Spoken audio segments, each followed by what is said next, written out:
बरीर विभिन्न रास्ता मानकर बहुत असुविधा था लोक मानकर बार बार कहवा सत्वे आज आम आसलु प्रथम से जो चंदनपुर रामचंद्रपुर ब्रिज पाखे अप्रोच रोड रो बहुत दिन हम ताको काम हो ना से कम को आज इंजीनियर मैंने आसते आरडी डिपार्टमेंट इंजीनियर मैंने आसते सहित आपंकर जो राउतसाही और महाकल्पड़ा रत्नगिरी कनेक्टिंग रास्ता जे आरडी डिपार्टमेंट रास्ता से रास्ता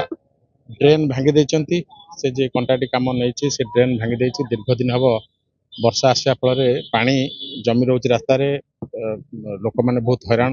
हरकत होते तो लोक मैंने मत खबर पठे मुझे आसती से रास्ता को देखापी निश्चित भाव में मुझे से आरएनबी एससी सागर कथा हेबी से जी भी कम नहीं गाँव को यथाशीघ्र लोकंर समस्या को समाधान कर आवश्यकता अच्छी नचेत लोक मानकर असंतोष बढ़िबो लोक माने फेर राजरास्ता को ओल्लैया आगभर हेबे राउतसाही हो महाकालपड़ा हो बा अमरपुर सेक्शनटा हो एठी पानीय जलर बहुत असुविधा अच्छी तो निश्चित भाव में मु कथा हेतिली 4-5 दिन आगु ये सब समस्यार समाधान पे मु कथा हेतिली प्रशासन संगे कथा हेतिली तो ताकू यथाशीघ्र तार स्थायी समाधान करने पे सरकार निष्पत्ति नवा दरकार नचेत लोक असंतोष दिन को दिन बढ़ी चलो। विपिन बिहार दास